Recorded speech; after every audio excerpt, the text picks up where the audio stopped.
자, 하나님 오늘 우리에게 주시는 하나님의 말씀은 누가복음 11장 5절에서 13절까지의 말씀입니다. 누가복음 11장 5절에서 13절까지의 말씀입니다. 자, 우리 다 같이 한 목소리로 하나님이 우리에게 주시는 말씀을 합독합니다.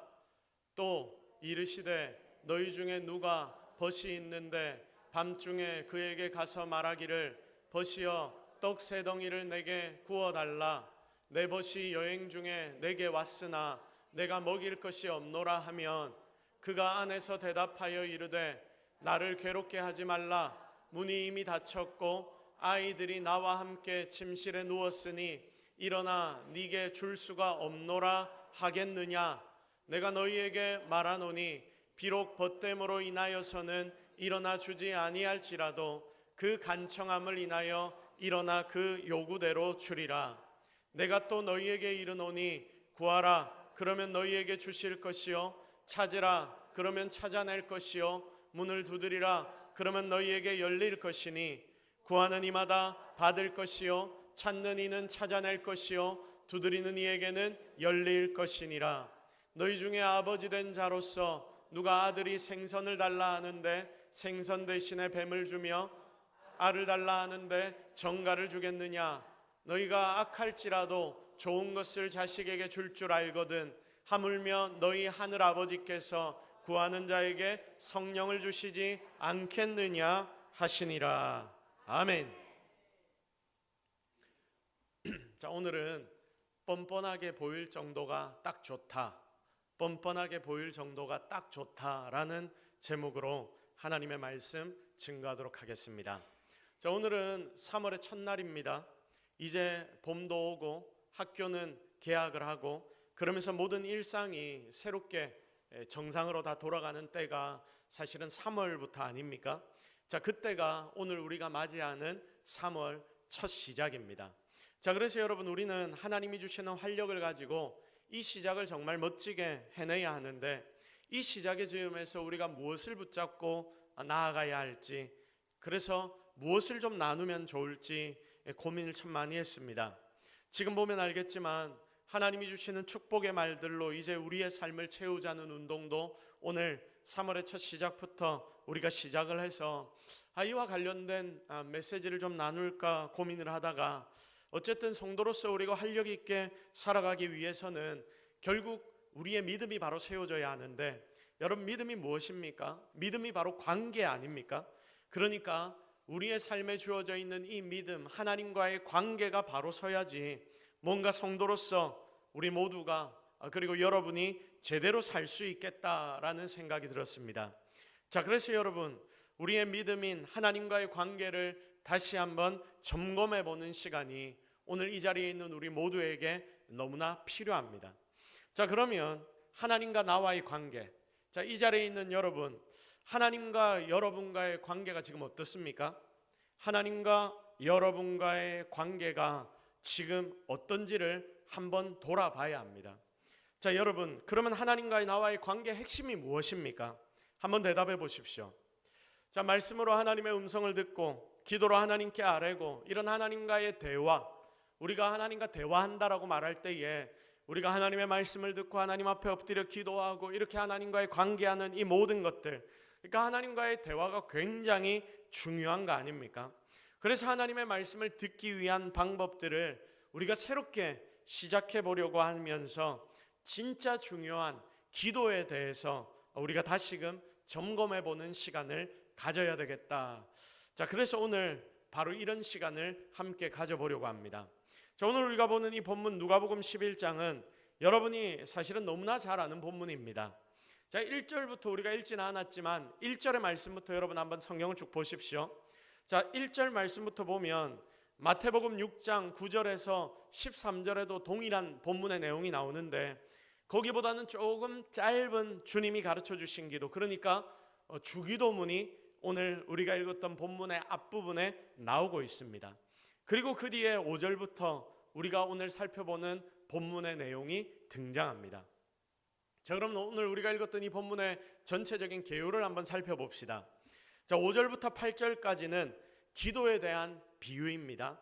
그리고 9절부터 13절까지는 직접적인 기도에 대한 메시지를 주님이 알려주고 있습니다.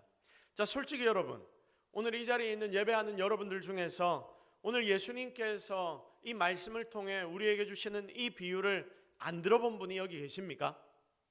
혹시 여러분 중에 이 본문의 말씀을 나는 오늘 처음 봤다, 아마 교회를 몇 년이라도 다니신 분이라면 다들 몇 번이라도 이 본문의 내용으로 설교를 들었을 것이고, 그리고 이 본문을 읽어봤을 것입니다.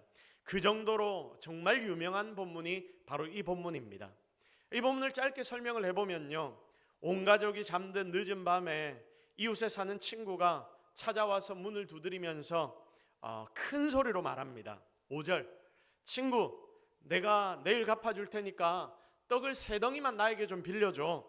6절 가면 이 여행하던 친구가 갑자기 우리 집에 왔는데 그 친구에게 대접할 떡이 우리 집에 딱 떨어졌어. 자, 이런 이야기를 잠든 친구 집에 가서 옆집 친구가 하는 것이죠. 여러분, 떡 3덩이를 달라고 했는데 떡 3덩이의 의미가 뭐냐면 사람 한 명이 딱 먹으면 배부를 정도의 양, 그러니까 사람 한 명의 한 끼 식사가 떡 3덩이입니다. 자, 어쨌든 이렇게 옆에 사는 친구 집에 가서 간청한다라고 성경이 기록해 놓고 있습니다. 여러분, 지금 이 옆집을 찾아가서 친구의 집 문을 두드리며 한밤중에 잠을 자는 그 친구를 깨우고 있는 상황인데, 솔직히 잠자고 있던 친구 입장에서는 이런 요청을 받으면 그 마음이 어떻겠습니까? 여러분 같으면 어떻겠습니까? 잠자고 있던 친구, 고온이 잠에 빠져서 그렇게 하루의 모든 마무리를 하고 있던 그 친구 입장에서는 승질나지 않겠습니까? 그래서 예수님이 예를 드시는데 7절 말씀을 보면 이런 기록이 되어 있습니다. 내가 괴롭다, 괴롭히지 좀 마라. 문은 닫혔고 애들이랑 내랑 다 누웠는데 네가 소리치는 것 때문에 애들이 깬다면 너 다 책임질 거야? 내가 지금 일어나 나갈 수 없어. 이런다는 말이 아니라, 여러분 이 본문을 한번 다시 읽어보겠습니다. 7절 말씀 우리 다 같이 읽겠습니다. 시작.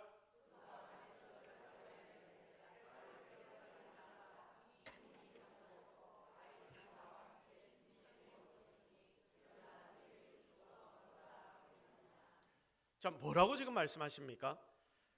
예수님께서 예화를 들면서 나를 괴롭게 하지 마라.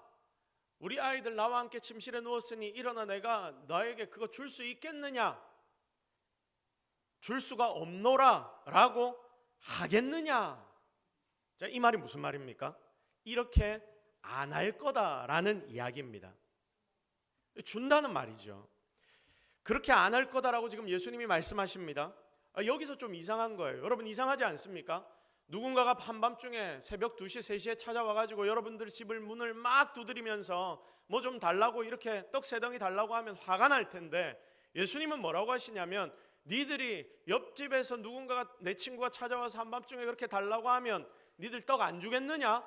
줄 거야 라고 이야기를 하시는 거예요. 좀 이상하지 않습니까? 우리 같으면 그럴 것 같은데 예수님은 안 그럴 거다라고 말씀하십니다. 자, 그러면 여러분, 이 비유가 기도에 관해 주는 하나님의 말씀, 하나님의 뜻이 무엇입니까? 과연 무슨 말씀을 하시려고 주님이 이 비유를 대면서 우리가 지금 생각하고 있는 일반적인 생각과는 다른 이야기를 예수님이 하시는 겁니까? 처음에 나눴듯이 우리는 이 비유를 너무나 많이 봤습니다. 그리고 많이 들었습니다. 다른 몇 가지 세트로 우리는 이 비유를 함께 들었습니다. 그러면서 결국 이렇게 결론을 내었습니다. 간청하는 기도, 하나님을 괴롭도록이라도 만들면서 우리가 끝까지 기도하면 잠자도 불쑥불쑥 들어쳐서 하나님 앞에 기도하듯이 그렇게 들어치면 된다. 그렇게 기도하면 하나님 응답해 주실 거다. 그러면 하나님 들어주실 수밖에 없다. 귀찮아서라도 들어주실 거다. 그래서 하나님 앞에 우리는 정말 하나님을 괴롭힐 정도로라도 기도해야 한다. 여러분 이런 해석들을 많이 들어봤을 겁니다. 그런데 여러분 정확하게 말하면 이 해석이 이 말씀의 모든 것을 다 드러내는 해석이 아니라는 것을 여러분 깨달아야 합니다. 일종의 오해가 있는 것입니다. 성도 여러분, 그럼 이 비유의 메시지가 무엇을 말합니까? 8절 말씀을 보면요, 예수님께서 간청함으로 인하여라도 떡을 준다라고 말씀을 하시니까 여기에 간청함이라는 단어가 핵심이 될 것입니다. 간청함. 여러분이 간청함을 한글의 사전을 찾아보면 어떤 뜻으로 기록이 되어 있냐면 억지로 짓궂게 청하다, 이렇게 설명이 되어 있더라고요. 자, 보통 우리는 간청하다, 간절히 청하다, 기도의 모습을 이렇게 표현하는데, 그래서 여기에서 우리가 어떤 결론을 도출해내냐면 끈질기게 포기하지 않고 하나님 앞에 우리가 기도하면 우리는 응답을 받게 될 것이다, 이런 적용을 보통을 하게 됩니다. 자, 그러면 여러분, 정말 응답받는 기도는 하나님을 괴롭히는 끈질긴 기도를 말하는 것입니까? 하나님을 괴롭히기만 하면 되는 것입니까? 물론 과부가 자기의 송사를 맡은 자에게 계속 찾아가서 간구하니 들어준다는 비유에서는 끈질긴 기도, 끝까지 붙들어내는 기도, 정말 하나님을 귀찮게 하는 기도도 필요하다는 것을 우리는 깨닫게 됩니다. 자, 그런데 여러분, 지금 오늘 우리가 살펴보고 있는 이 비유, 오늘 우리가 보는 본문에서도 바로 그것을 말하는 것일까요? 하나님을 오만 말로 괴롭혀서 끈질긴 모습만을 보이면 내가 원하는 것, 여러분이 원하는 것을 하나님이 주신다라는 말씀입니까? 실은 이 본문이 가르치는 것이 우리가 평소에 알고 생각하던 내용과는 조금 다른 부분이 있다는 것을 여러분 오늘 이 시간에 깨닫기를 바랍니다.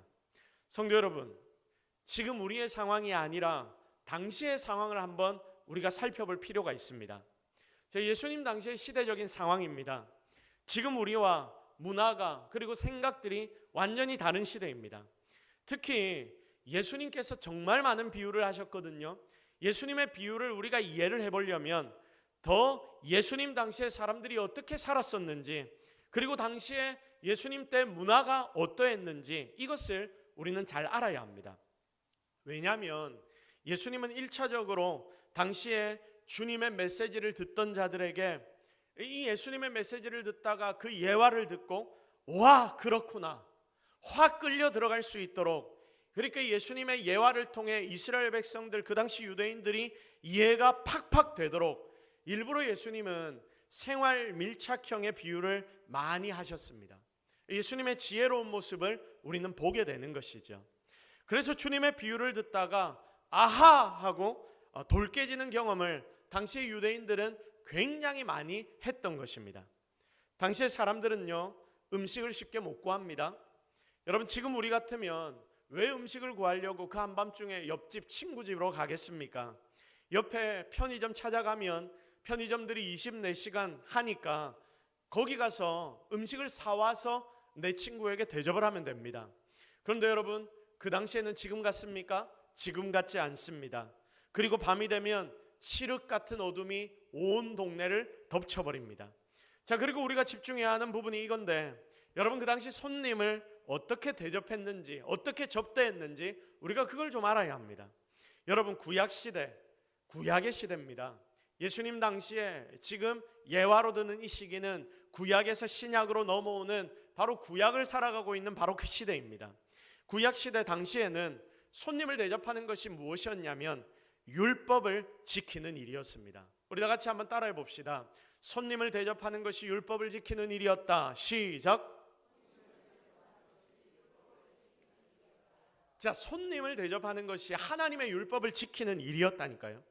그 정도로 열정을 다하고 열심을 다해서 그 당시 유대인들은 손님을 대접했습니다. 왜냐하면 구약에 손 대접하기에 힘쓰라라는 하나님의 명령을 그들이 따르기 위해 노력했기 때문입니다. 그래서 여러분, 그 당시 문화가 어떠했냐면 잘 들어보십시오. 그래서 그 당시에 잘 사는 사람들이든 못 사는 사람들이든, 심지어 오늘 내가 먹을 것이 당장 없는 그런 가난한 사람이라 하더라도 손님이 오면 어떻게 해야 되겠습니까? 나는 못 먹더라도 손님의 먹을 것은 내어놔야 한다. 여러분, 이게 그 당시 문화였습니다. 자, 그러니까 만약에 우리 집을 방문한 손님을 문전박대한다든지 아니면 우리 집에 먹을 게 없다고 대충 그들을 챙기면 이게 굉장히 심각한 결례가 되고, 이걸 넘어서서 만약에 이게 다른 곳에 소문이 나게 된다면 그게 그 집안은 매장당할 정도로 그 정도로 심각한 일들이 일어났던 것입니다. 왜냐하면 이게 율법을 어긴 상황이기 때문입니다. 여러분, 우리가 지금 살아가고 있는 이 시대랑은 완전히 다른 문화라는 것을 여러분이 기억해야 합니다. 자, 그러니까 보십시오. 당시에 전화가 있습니까? 뭐가 있습니까? 아무것도 없지요. 친구가 온다라고 이야기를 하면 언제 올지 모릅니다. 예를 들어서 내년 봄에 내가 여행을 할 건데 내 그때쯤에 너희 집에 한번 방문할게. 전화도 없고, 그리고 그 당시에 무슨 소포가 있습니까? 아니면 편지가 있습니까? 아무것도 없습니다. 그러니까 내년 봄쯤에 한번 너희 집 방문할게 라고 이야기를 해놓으면 한 달이 지나고 두 달이 지나고 이제 봄쯤이 되면 이 친구가 언제쯤, 이제쯤, 저제쯤 우리 집에 한번 놀러 오겠구나 라고 생각을 하는 거예요. 친구가 온다고 하면 언제 올지 모릅니다. 그냥 대충 이맘때쯤 오겠구나 라고 기다리는 것이죠. 여러분, 과거에 우리가 폰 없이 살았을 때를 한번 생각해 보십시오. 지금 우리 중학생들 그리고 젊은 친구들은 폰 없던 시대를 아마 모를 것입니다. 자, 그런데 우리 어른들은 다 그때를 경험해 봤지 않습니까? 자, 그때는 어떻게 살았습니까? 그때는 시간을 정해서 약속을 잡았습니다. 그리고 약속을 잡기는 했는데 만약 그 시간에 맞춰서 상대방이 오지 않으면 30분이고 1시간이고 기다려 주었습니다. 그리고 그냥 시간을 정하지 않고 우리 저녁에 한번 보자라고 이야기를 하면 내가 그냥 내 집에서 할 일을 하면서 몇 시간씩 그냥 그 친구, 찾아오기로 약속한 그 친구를 그냥 마냥 기다리는 것입니다. 이렇게 기다려주는 게 그 당시에는 당연한 일 아니었습니까? 그보다 훨씬 전 다른 마을에서 우리 마을로 친구가 방문한다라고 말하면 얼마나 걸릴지, 언제 도착할지, 그때가 낮일지 밤일지 아무도 모릅니다. 하루 이틀은 오차가 나겠지요. 거기다가 지금은 밤이 늦으면 숙박업소에서 하루 자고 다음날 방문하는 게 예의인데 당시에 숙박업소 같은 게 어디에 있습니까? 그러니까 밤이라고 미안해서 오늘 밤은 어디 모텔에 가서 호텔에 가서 잠을 자고 내일 아침에 그 친구 집을 방문해야지. 여러분, 이게 그 당시에는 안 되는 상황이었다는 말입니다. 제가 결혼을 하기 전에 이해가 참 안 되는 것 중에 하나가 뭐였냐면 저보다 먼저 결혼한 부부, 먼저 결혼한 친구가 아이를 낳고 난 뒤에 이제 밤 10시만 돼도 이 친구랑 전화통화가 안 되는 것입니다. 그 전까지는 밤 10시고 밤 11시고 밤 12시고 언제든 통화했던 친구였거든요. 그런데 이제 시간이 지나서 저도 결혼을 하고 아이가 생겨보니까 전부 다 이해가 되는 것입니다. 9시 30분이 되면 애를 재우려고 작업을 시작하는데 전화소리나 말소리가 들려서 이 아이가 그때 잠에 들어가지 못하고 잠이 깨버리면 그날 밤 잠은 다 조지는 것입니다. 그래서 그맘때쯤 계속 전화하는 친구가 있다면 무슨 소리까지 나옵니까? 그 이해 못해주는 친구 절교해라, 이런 소리까지 나올 정도인 것입니다. 이걸 결혼 전에는 몰랐습니다. 모르면 이렇습니다. 그 시대를 생각하지 않으니 우리가 하나님의 말씀을 묵상하면서도 그 시대에 대해 정확하게 이해하지 못하니까 하나님의 말씀도 오해하는 부분이 있더라라는 것입니다. 당시의 집 구조를 보면 그 당시에는 지금처럼 방들이 다 따로 있는 우리처럼 이렇게 살았던 때가 아닙니다. 큰 방이 하나 있습니다. 이 방에는 모든 가족들이 다 함께 지냅니다. 그리고 그 옆에는 손님이 사용하는 방이 하나가 있습니다. 이게 당시의 집 구조였습니다. 그러니까 가족들은 큰 방에서 한 침대에서 다 같이 자야 합니다. 그러니 무조건 밤에 잠자는 시간에 그 집 문을 두드린다는 말은 모두가 다 같이, 가족들이 다 같이 깰 수밖에 없는 상황이라는 말이고, 그러니까 이건 한 가족에게 굉장히 큰 민폐일 수밖에 없다는 말씀입니다. 그러니 여러분, 오늘 밤에 손님이 우리 집에 왔는데 집에 먹을 게 없으면 옆에 친구 집 가서 잠자는 그 가족을 깨우면서 떡 3덩이를 달라고 할 수 있냐 없냐? 지금 우리 같으면 없어. 그러면 안 되지. 어떻게 그럴 수 있냐? 이렇게 대답을 하겠지만, 그런데 당시에는 이렇게 질문하면 뭐라고 대답한다고요? 뭐라고 대답한다고요? 그럴 수 있지. 아니, 그래야지. 당연히 손님부터 챙겨야 하는 거 아니야? 친구 집, 친구가 아니라 하더라도 옆집에 가서 떡 좀 빌려달라고 이야기해야지. 그러면 아마 다들 떡을 챙겨줄 거야. 우리 집에 준비된 떡이 없으니 어떻게든지 구해서 그렇게 나를 방문한 그 손님을 대접해야 한다. 얼굴에 철판이라도 깔고 옆에 내 친구 집 가서 좀 빌려오자. 당연히 빌려줄 거야. 그게 맞거든. 여러분, 지금 예수님은 그 당시에 유대인들에게 지금 이 말씀을 하시는 것이고, 지금 말씀을 묵상하고 있는 이 자리에 앉아 예배하는 우리에게도 동일하게 이 말씀을 하시는 것입니다. 그래서 여러분 잘 묵상해 보십시오. 이 비유를 통해 주님이 지금 말씀하시는 게 이제 뭔지 알겠습니까? 이렇게 제가 설명을 열심히 했는데도 끈질기게 끝까지 포기하지 않고 괴로울 만큼 하나님 앞에 구하면 얻는다. 여러분, 이게 예수님의 비유의 핵심이라고 지금까지도 여러분이 말하고 있으면 안 되는 거 아닙니까? 정확하게 말하면 바로 이것입니다. 내가 하는 간구에 대한 담대함. 여러분이 하나님 앞에 나가서 기도할 때에 그 기도에 대한 담대함이 필요하다. 자, 이게 평소 같으면 할 수 없는 간구인데 끈질기게 하면 해주신다, 들어주신다가 아니라, 아예 할 수 없는 간구가 아니라, 이 간구는 여러분 할 수 있는 간구다. 아니, 우리가 해야 하는 간구다. 여러분에게 있는 모든 필요, 이 교회를 향한 모든 간구, 때로는 내가 할 수 없는 간구 같아 보일 때가 있지 않습니까? 여러분, 때로는 우리가 기도하면서도 이런 기도를 하나님이 들어주실까? 내가 이렇게까지 기도해도 될까? 여러분, 이런 생각 들 때 있지 않습니까? 그런 것조차도 우리가 하나님 앞에 올려드릴 때에 이런 기도를 할 수 있는 거야. 할 수 있는 기도다. 기도하다가 조금 걸리는 것이 있다 하더라도, 여러분, 그게 내 마음에 좀 걸린다 하더라도 그거 할 수 있는 기도니까 어떻게 해라? 끝까지 해라. 열심히 해라. 담대하게, 아니 어쩌면 뻔뻔하게 보일지라도 너 그 기도를 가지고 하나님 앞에 나아가야 한다. 기도해라. 기도하면 된다. 하나님이 다 들어주시고 응답하신다. 바로 오늘의 이 본문은 그것을 저와 여러분에게 가르쳐 주고 있습니다. 우리 다 같이 한번 고백해 볼까요? 뻔뻔하게라도 하나님 앞에 나가서 기도해야 된다. 시작. 내가 하나님 앞에 바로 서지 못하고 내 같은 놈이 어떻게 하나님 앞에 제대로 예배드리지도 못하면서 내가 하나님 앞에 이런 간구할 수 있어? 여러분, 우리가 하나님 앞에 죄송스러울 때 이런 생각 들지 않습니까? 그런데 그럴 때라도 해야 된다, 하지 않아야 한다? 해야 한다.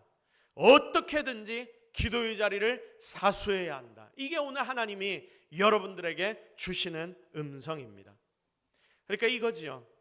니들 중에 밤에 갑자기 손님이 오면 좀 미안한 마음은 있어도 떡 있으면 좀 달라고 옆집 친구 집에 그 친구 가족들 잠 다 깨우면서라도 간청하러 갈 수 있잖아.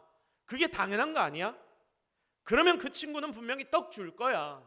그런데 그 너희 옆집에 있는 친구도 줄 수 있는 떡 하나님 안 주시겠냐? 하나님이 그러므로 분명히 주실 거야. 여러분, 오늘 하나님께서 기도하지 않는, 어쩌면 기도할 수 없는 내 상황 가운데 이렇게라도 내가 기도할 때 하나님 들어주실까? 내 같은 놈이 하나님 앞에 나가 기도하는데 하나님이 들어주실까? 아닐 거야. 나는 하나님 앞에 기도해도 이 기도가 하나님 앞에 상달되지 않을 거야. 이렇게 이야기하는 우리에게 하나님이 지금 말씀하시는 것입니다. 왜입니까? 이 자리에 있는 여러분 모두는 하나님의 자녀이기 때문에, 예수 그리스도의 십자가로 여러분의 모든 본질이 바뀌었기 때문에, 내가 아빠의 아들, 딸이면 당연히 구할 수 있는 거 아닙니까? 이렇게 하나님 앞에 나아갈 담대함을 이미 여러분 모두는 얻었는 줄로 믿으시기를 바랍니다. 그래서 여러분, 오늘 말씀의 간청함이라는 단어를 좀 잘 생각해 봐야 합니다. 신약에 나오는 간청함이 어떤 의미냐면, 여러분, 이 단어의 의미는 우리가 평소에 이해하듯이 끈질기게 반복해서 요청한다라는 의미보다 대담하고 뻔뻔하고 부끄러움을 몰라서 하나님 앞에 계속 나가서 간청하는 그 간청의 의미를 말합니다. 우리나라는 체면 문화 아닙니까? 전만 어째 저런 소리를 할 수 있냐? 옆에서 이야기하는 사람들 이야기 듣다 보면 그런 생각 들 때 있거든요. 아이고, 체면도 없지, 어떻게 저런 소리를 하냐? 그런데 신기한 게 뭡니까? 어째 저런 소리를 할 수 있냐 싶은 소리를 옆에서 계속 하지 않습니까? 그러다 보면 어떤 일이 벌어집니까? 그 소리를 들어줍니다. 들어주더라고요. 이 사람 진짜 뻔뻔하다, 어떻게 저런 소리를 계속하냐 라고 우리는 생각을 했는데, 시간이 지나면서 저런이 되긴 되네. 더 나아가서 저런 모습이 필요하구나, 얼굴에 철판을 깔 필요가 있구나라고 생각될 때 여러분 있지 않습니까? 오늘의 본문에 나타난 간청함의 의미가 바로 이런 것입니다. 세상 사람 앞에 철판 깔라는 게 아니라 하나님 앞에는 당연히 철판 깔고 니들의 모든 것을 기도하고 간구해야 한다. 그러면 하나님 들어주신다, 들어주지 않으신다? 모든 기도에 들어주신다. 뻔뻔하고 무례하고 창피한 줄도 모르는 태도, 결국 끈질긴 모습은 비슷해 보이지만 이 작은 차이를 여러분이 잘 깨달으면 주님이 오늘 우리에게 하라고 하시는 기도의 모습, 담대한 기도, 더 나아가 뻔뻔하게라도 기도하라고 말씀하신다는 것을 지금 예수님의 그 음성을 우리는 깨닫게 되는 것입니다. 민망해하지 말고 부끄러워하지 말고 당당하고 담대하게, 마치 내가 하나님 앞에 맡겨놓은 물건을 찾듯이 하나님 앞에 뻔뻔하고 대담하게 요구할 필요가 있다. 여러분에게 하나님이 오늘 이것을 알려주십니다. 여러분, 이게 기도하기 위해 하나님 앞에 나아가면서도 기도 응답의 열매를 경험하지 못하고, 그리고 내 기도가 잘못된 것인가라고 고민하고 있는 우리에게 얼마나 큰 위로이고 힘입니까? 그러므로 여러분, 오늘 이 자리에 예배하는 여러분 속에 정말 이제부터 이런 기도의 힘과 능력이 나타나게 되기를 주님의 이름으로 축복합니다. 자, 그래서 주님은 이 비유를 가지고 이제 더 구체적으로 말씀하십니다. 9절 말씀, 내가 또 너희에게 이르노니 구하라 그러면 너희에게 주실 것이요, 찾으라 그러면 찾아낼 것이요, 문을 두드리라 그러면 너희에게 열릴 것이니라. 뻔뻔할 정도로 담대함을 가지고 니들 기도해라. 그러면 9절처럼 이런 일들이 벌어지게 될 것이다. 내가 들어줄 것이다. 이게 니들이 내 앞에서 가지는 기도의 모습이 되어야 한다. 여러분 이해가 되시죠? 자, 그런데 여기에 9절과 10절에서 우리에게 하나 더 플러스를 좀 시키고 계십니다. 잘 보십시오. 오늘 이 9절의 말씀을 보면 구하다, 찾다, 두드리다. 자, 이거 세 개를 예수님이 말씀하시거든요. 그런데 이 세 개의 원어를 딱 살펴보면 이 세 단어가 현재 시제입니다. 자, 그러니까 이런 뜻입니다. 니들이 구했어야 했다, 니들이 구했다면, 구한다면, 여러분 이런 게 아니라요, 지금 구하면, 지금 찾으면, 지금 두드리면, 지금 현재 내가 하고 있는 행동을 말하는 것입니다. 자, 그러니까 현재 계속해서 구하고 계속해서 찾고 계속해서 문을 두드려야 한다. 이것들이 현재 내 삶에서, 여러분의 삶에서 일어나는 일이어야 한다. 주일에 예배 나와 우리가 하나님의 말씀을 묵상하지 않습니까? 그러고 난 뒤에 이 말씀 붙잡고 기도했으면 그걸로 끝나는 게 아니라 월요일에도 구하고 있어야 하고, 화요일에도 구하고 있어야 하고, 수요일에도 목요일에도 금요일에도 똑같은 내용으로 계속해서 기도하고 구하는 중이어야 한다. 이렇게 계속 구하는 것이 나의 삶의 현재가 되어야 하는데, 이렇게 구할 때 어떤 자세를 가지고 첫 번째 나눈 것처럼 뻔뻔한 정도의 담대함을 가지고, 당당함을 가지고 하나님 앞에 현재 이 순간 내가 구하고 있어야 한다. 이게 사랑하는 성도 여러분, 지금 주님이 여러분들에게 가르쳐 주시는 기도의 방법, 응답받는 기도의 비결이라고 예수님이 여러분 모두에게 알려주시는 것입니다. 잘 보십시오. 지금 기도의 달인이신 주님께서 말씀하시는 겁니다. 기도에 관해서는 주님보다 잘 아시는 분이 없습니다. 지금 우리말로 표현하면 일타 강사, 기도의 일타 강사가 바로 예수님이라는 거예요. 일타 강사 되신 주님께서 여러분에게 오늘 두 가지 기도의 비법을 알려주십니다. 자, 그것도 잊어버리지 말라고, 쉽게 쏙쏙 이해하라고, 그 당시 모두가 이해할 수 있는 비유를 드시면서 말씀해 주십니다. 이제 3월이 시작되고 정말 2026년 한 해를 멋지게 달려가게 되는데, 그 시작에서 주님이 이렇게 성도가 살아야 한다라고 가르쳐 주시는데, 여러분 우리가 이 말씀을 제대로 꼭 붙잡아야 하지 않겠습니까? 먼저 뻔뻔할 정도로 하나님 앞에 당당하고 담대하게 기도해라. 그런데 이 기도를 한번 하면 됐다라고 생각하고 끝내는 게 아니라 어떻게 하라? 계속해서 나의 현재가 되도록 만들어라. 이렇게 기도하는 자에게 하나님이 분명히 응답하셔서 놀라운 일을 행해 주실 것이다. 다 들어줄 것이다. 진짜 이 자리에 있는 사랑하는 여러분의 삶에 오늘부터 이런 기도 응답이, 이 응답의 기적들이 풍성하게 나타나기를 예수 그리스도의 이름으로 축복합니다. 자, 그러면서 이제 주님이 세 번째 쪽집게 강의를 우리에게 해주시는데 그게 11절부터 13절까지의 말씀입니다. 11절부터 13절 한번 잘 보십시오. 악한 아빠도 아들에게 어떤 걸 주기를 원하신다고요? 좋은 걸 주기를 원하시는데 하나님이 여기에 니들은 우리들입니다. 우리들을 무엇으로 지칭하고 있습니까? 아들로 딸로 지칭하고 있습니다. 악한 아빠도 아들에게 좋은 거 주기를 원하는데 하나님이 너희들, 아들, 딸 된 너희들한테 악한 아빠보다 더 좋은 아빠인데 그러니 가장 좋은 걸 주지 않겠느냐라고 말씀을 하시면서 여러분 갑자기 너무 뜬금없이 무슨 말씀을 하시냐면 13절 우리 같이 한번 읽어보겠습니다. 시작.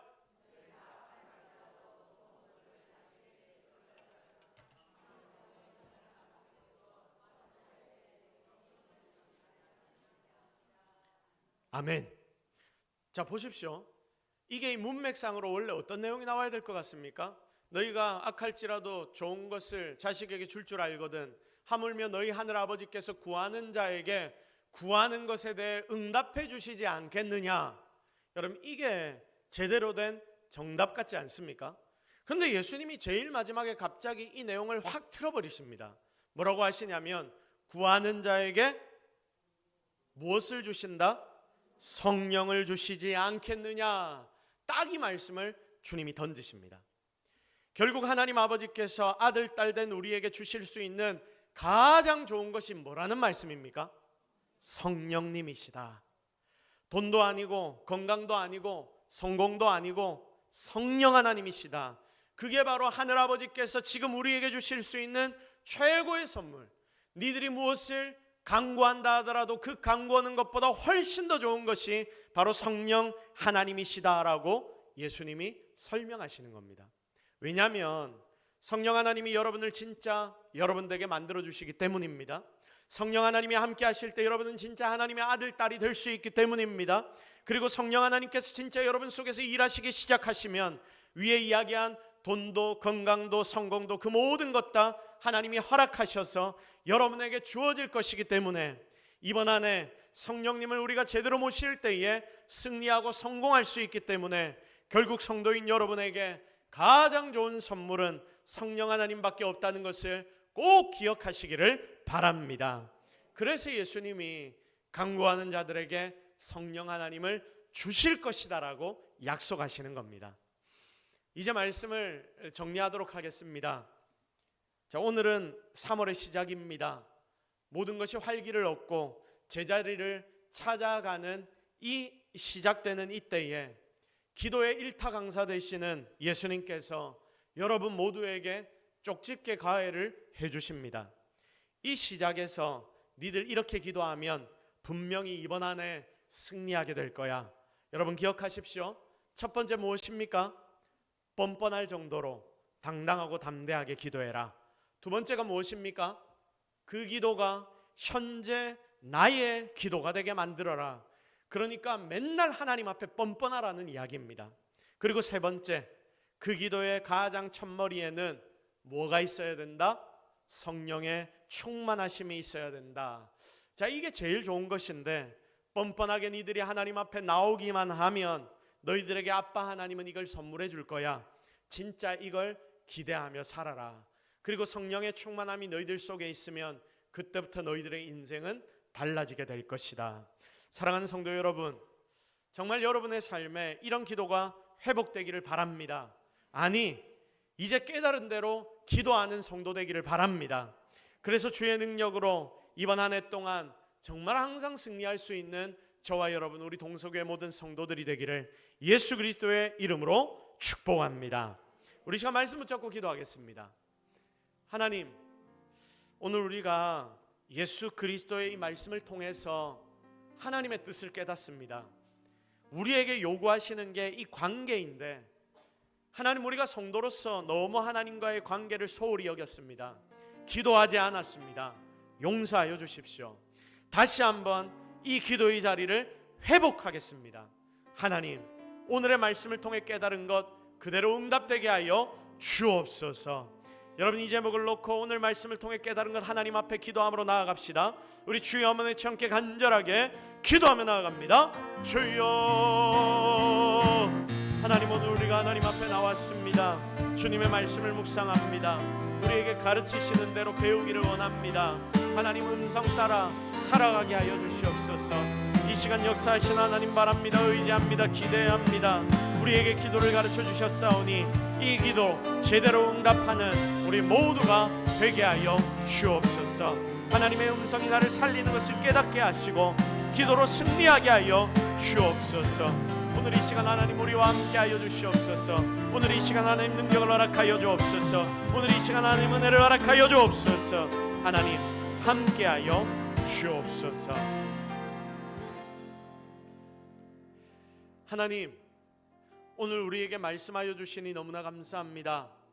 이 말씀을 따라 우리의 삶을 바꾸겠사오니 결단한 모든 성도들의 삶에 기도의 호흡이 나타나게 하여 주옵소서. 그리하여 더 당당하고 담대하게 하나님 앞에 아랠 때에 성령의 충만함을 허락하여 주시고 기도 응답의 열매들을 우리의 삶에 풍성하게 허락하여 주옵소서. 주께 모든 것 다 맡겨드리오며 예수 그리스도의 이름으로 기도드립니다. 아멘.